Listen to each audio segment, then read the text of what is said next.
Boa noite, pessoal. Oi, Xé. Olá, telespectadores da TV Quirimurê, programa da Xé. Eu tô chegando, pessoal, para trazer mais conhecimento para vocês. A gente vai conhecer hoje, eu tô aqui no Pelourinho, em Salvador. Nós vamos conhecer o Museu da Moeda. Você que tá aí, conhece o Museu da Moeda? Você que mora aqui em Salvador, conhece o Museu da Moeda? Porque eu confesso, eu não conheço. Mas hoje vou conhecer junto com vocês a história da nossa moeda aqui no Pelourinho e eu quero que você venha junto com a gente. Salvador é mistério, é paixão imediata. É o simples e o complexo, faz poesia com seu verso. É o meu bem-querer. Pois é, nós já estamos aqui em frente ao Museu Eugênio Teixeira Leal e vamos conhecer a história do nosso dinheiro. A história do nosso dinheiro e você vai conhecer junto com a gente. E claro, por conta do Covid-19, a gente, para entrar aqui no museu, a gente precisa colocar máscara e você vem junto com a gente. Vamos lá.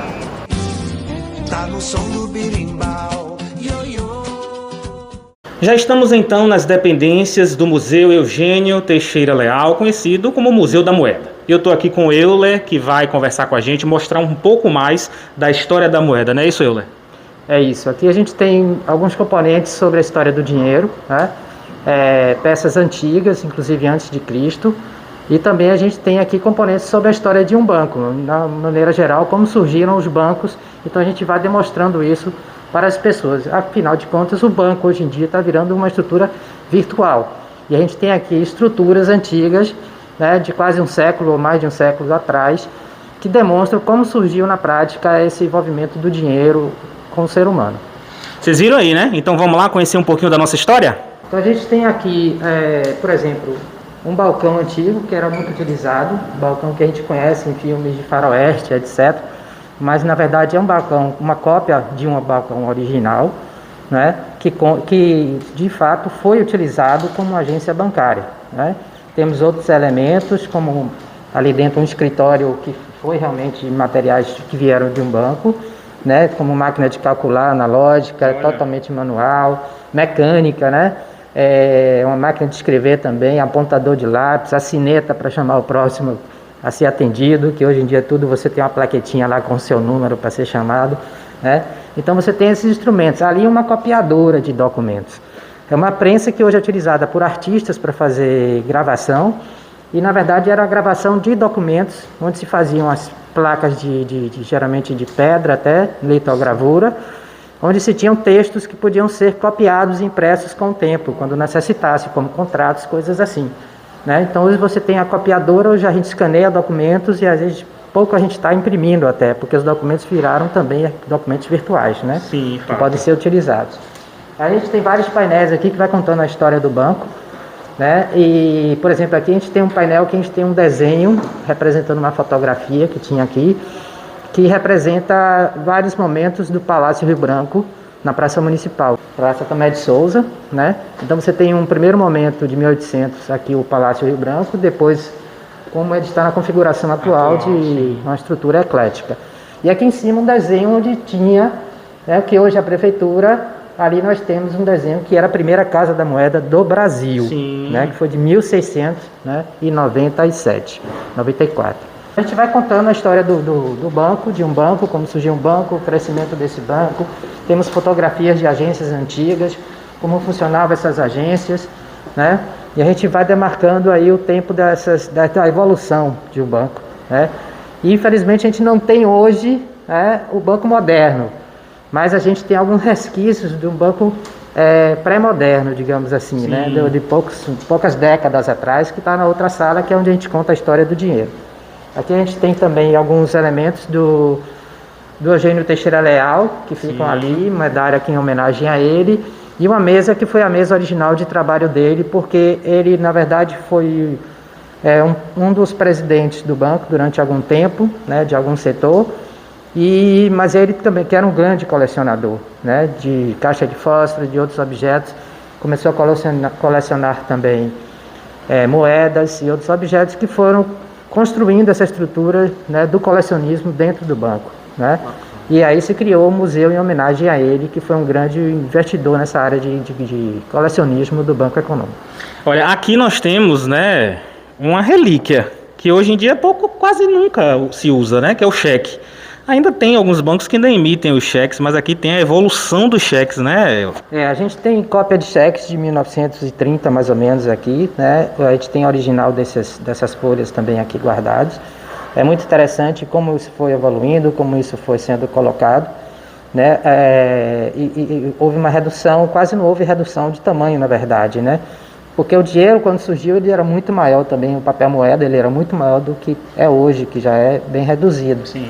Né? Mas no caso dos cheques, não, eles praticamente se mantiveram no mesmo tamanho, a folha de cheque, até a modernidade, até a atualidade, na verdade, né? A emissão hoje é para grandes transferências, grandes movimentações financeiras. Não existe mais essa emissão comum da gente sair com cheque para fazer mercado, para botar gasolina, essas coisas que a gente fazia antes. E aí quando eu tenho uns boletos antigos, como é o canhoto antigo de cheque que eu tenho lá de não sei quantos, 100 mil reais de gasolina. Nossa. Que botava, reais não, cruzeiro novo, coisas assim. Então quando a gente vê esse passado, essa evolução, esse câmbio que a gente tem da moeda, né? O Brasil é um país que tem já teve 9 tipos diferentes de moedas. Então isso é uma coisa meio rara, não é muito comum, essa alteração toda, como a gente tem, por exemplo, os Estados Unidos, que tem o dólar, que até hoje, desde quando surgiu o dólar. E a gente já teve várias moedas diferentes, né? De fato. É interessante a gente observar essas alterações, essas mudanças, essa evolução. E a evolução que está por trás disso também. Nesse momento a gente passa para uma área chamada História do Dinheiro, onde a gente vai realmente... Agora, de fato, a gente está entrando, né, na parte que a gente quer conhecer mais, que é contar um pouco da história da nossa moeda, né? E aí, vamos lá. Conta pra gente aí. Tem muita coisa boa aqui, eu já conheci antes aqui de gravar, gostei muito, ele vai falar bastante coisa pra gente aqui. Então, a gente passa por um momento aqui que a gente não tem muito, quase não existe material em relação a isso, mas a gente tem aqui esses bonecos que representam os primórdios da humanidade, né?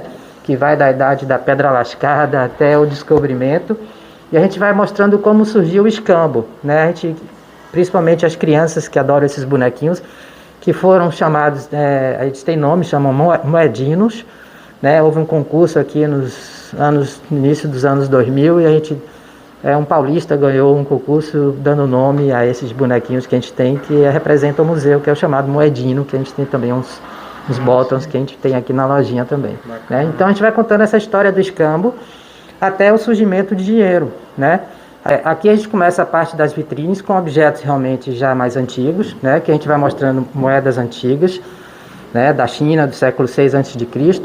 E alguns modelos, algumas cópias de material, como as barras, né? de pequenos lingotes de metal, que eram utilizados para o escambo. Então, esses escambos, se você trocava os lingotes que dominavam o metal, né? Para que fossem fabricadas ferramentas. Então você trocava um animal por alguns lingotes, você depois produzia ferramentas como facas, como outros objetos que eram utilizados no dia a dia, né?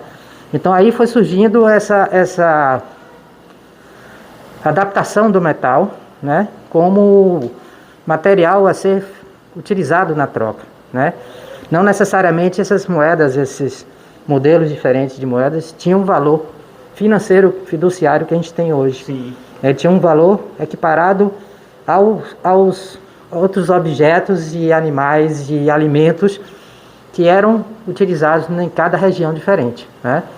E aí que surgiu, por exemplo, o touro, ele foi um elemento muito utilizado, o animal muito utilizado nesse câmbio, porque justamente ele tinha força física, força bruta do transporte, né?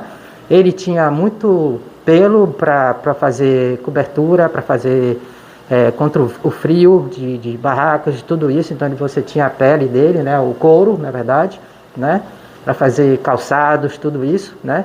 Você tinha a carne, obviamente, que era o alimento muito importante também naquele momento, né, e você levava esses animais com certa facilidade, né, principalmente nesse mundo menos fixo, né, que é tinha, né, essas comunidades que eram mais em movimento, estavam sempre em movimento de região para região, né?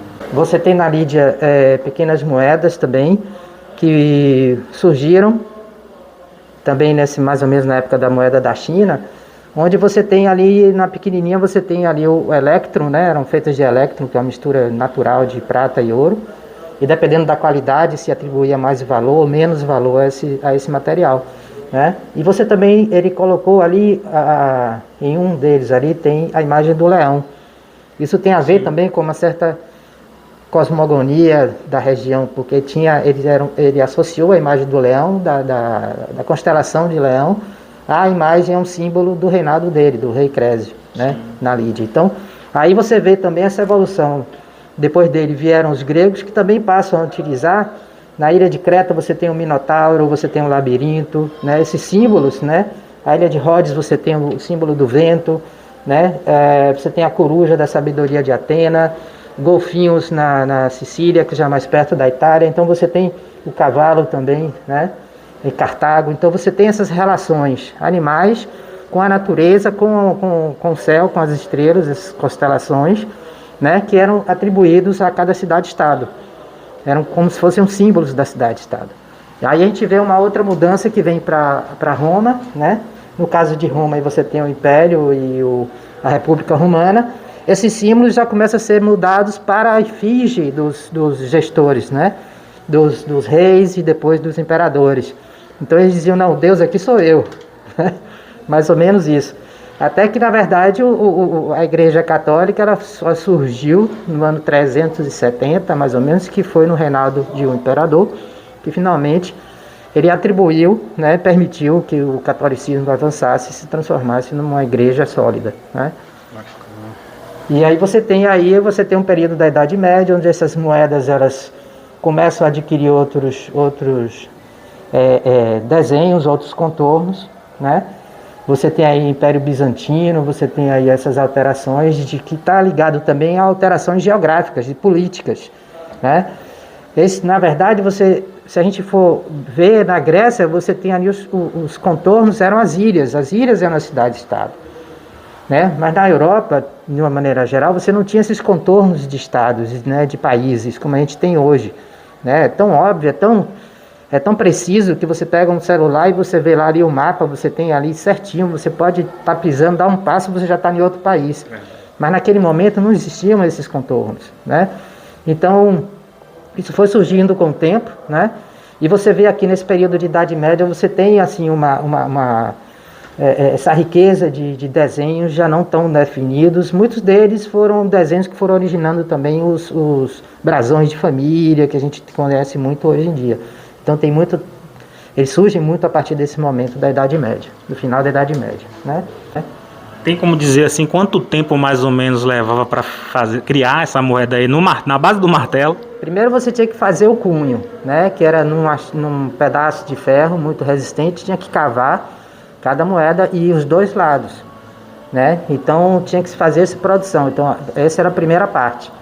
Aí se você tinha cunhos diferentes, produzidos em locais diferentes, você tinha mesmo que fosse o mesmo desenho, não era igual um ao outro, né? Porque era feito na mão, né? Um cinzelamento feito à mão com instrumentos que trabalhavam com ferro, né? E aí a gente tem essas alterações. Então era realmente uma moeda. Você tem uma placa, você tem que preparar uma placa de metal, deixar ele bem fino, bem delineado, para poder depois você martelar o cunho sobre essa placa, tendo o outro lado, né, o anverso da moeda, no outro cunho de baixo, para poder já ir quebrando e soltando. No processo mais rudimentar ainda tinha que recortar essa moeda. Então é algo que não tem como a gente mensurar o tempo de trabalho, porque o que a gente vê hoje são máquinas que executam em velocidade muito rápida, né? Muito fácil, com certeza. Depois também se passou, além do trabalho feito à mão, se passou também para prensas de cunhagem, né? Aqui a gente tem uma réplica de uma prensa, na verdade é um instrumento muito maior que esse, que as pessoas puxavam por cima. Tem um desenho aqui que é mais ilustrativo, mais interessante, né? Então ele já mostra mais realista. Existia realmente essa força que tinha que bater para que a moeda ficasse mais perfeitinha, né? Na mão você tinha, por exemplo, as moedas gregas, você nunca vê de 100% esférica, né? Então, porque tinha essa coisa do martelar, de bater no cunho e sempre dar uma escorregada para lá e para cá. Quando você tem uma máquina que vai evoluindo com o cinzel, o troquel, tem alguns elementos que vão sendo incorporados e vão dando mais, perfilando melhor, né, a produção dessa moeda, né. Aqui já uma outra que a gente tem algumas moedas interessantes, inclusive uma moeda árabe, né, que é o dinar. E esse dinar, ele é uma moeda interessante porque ela está escrito em árabe, né, o tempo que ela foi produzida, o momento que ela foi produzida depois de Maomé. Até esse momento, né, que é mais ou menos o século XV, por aí, então não existiam nenhuma dessas moedas que a gente falou antes, tinham tempo, né, quando foi produzida. A gente sabe por estimativa da história que ficou guardada dessas pessoas que viveram e produziram naquele momento. E o dinar não, ele passou a dizer tantos anos depois de Maomé. A partir disso, a Igreja Católica, as moedas cristãs, as moedas do mundo ocidental, que a gente conhece hoje, o mundo ocidental, passaram também a colocar a data a partir de Jesus. Então, elas começaram a ser mais antigas, né? Essa data é mais antiga do que a data de Maomé.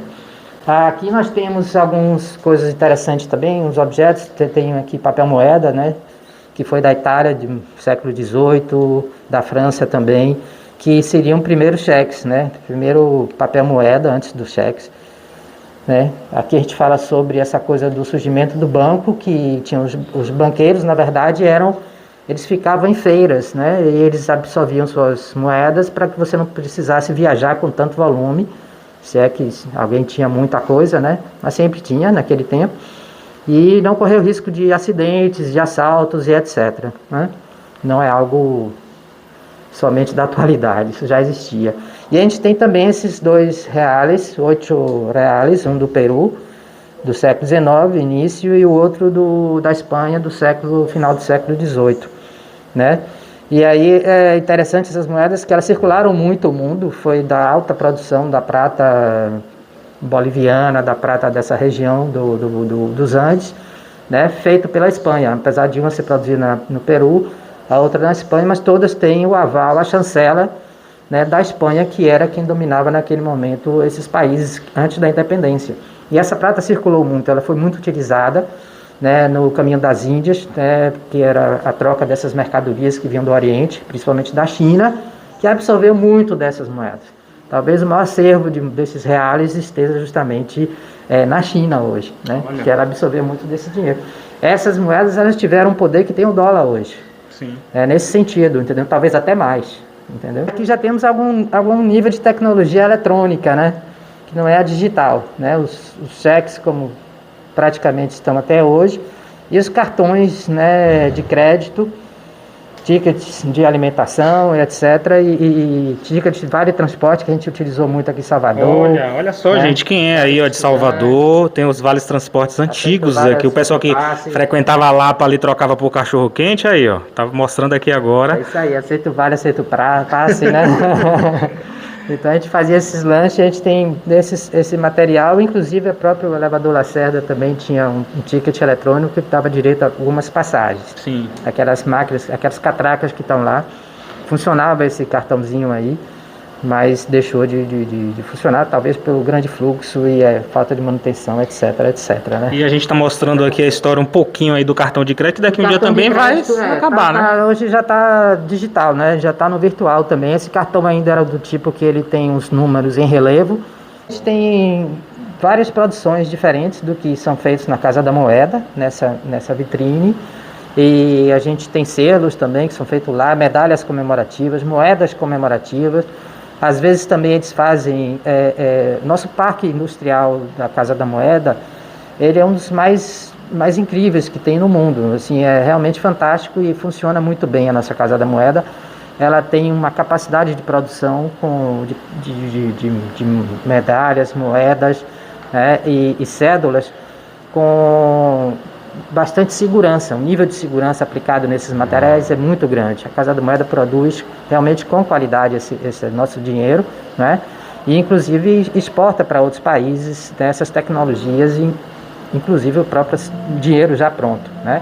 Países vizinhos que não têm condições de montar uma Casa da Moeda própria, né, compram, né, o dinheiro, mas também isso depende da cotação do dólar, essa reviravolta que existe. Sim. E às vezes se compra de outros países, como da Inglaterra, né? Aqui a gente tem outros moedas também de outros países mais antigas e mais recentes, uma pequena coleção do euro, né, uma cédula da Rússia de 1912, né, bem grande essa cédula. Realmente dá para fazer umas 4 aí da nossa cédula atual, né, um papel mais de 20 centímetros de tamanho, uma cédula dessa por 14 mais ou menos de altura, né, e isso foi antes da Revolução Russa. De repente está tendo uma nova revolução ali naquela área, né, uma guerra que está se passando por ali, infelizmente, né, e vamos ver que moeda que vai sobreviver ali, da Ucrânia, da Rússia, o que é que vai acontecer com esse dinheiro que muito se desvaloriza também, né. Temos aqui do euro e outros países que foram doados também para a gente, né. E tem umas moedas aqui que já se aproximam um pouco aqui da nossa, né? Essa de 10. Esse modelo aí foi o modelo que a gente também utilizou aqui no Brasil, né? Que é praticamente o mesmo modelo do euro, né? O que vai mudar aí é no peso das nossas moedas, né? E um pouco também no diâmetro, né? Eu vou pedir para o cinegrafista dar uma fechada aqui na cédula atual de plástico utilizada lá na Austrália. Olha só. Muito bonita a impressão. Eles são muito precisos, né? E a gente importou essa tecnologia há um tempo atrás, né? Precisamente um pouco mais de 20 anos, que é justamente aqui nessa vitrine que a gente tem a nossa cédula de plástico também, né? Que é essa aqui, que é a cédula de R$10 em comemoração aos, né, 500 anos do descobrimento, né? E aí a gente tem ela aqui para modelo, mas poucas pessoas conseguem tê-la hoje em dia. Na verdade, o nosso uso com o dinheiro, o papel é mais resistente do que esse plástico.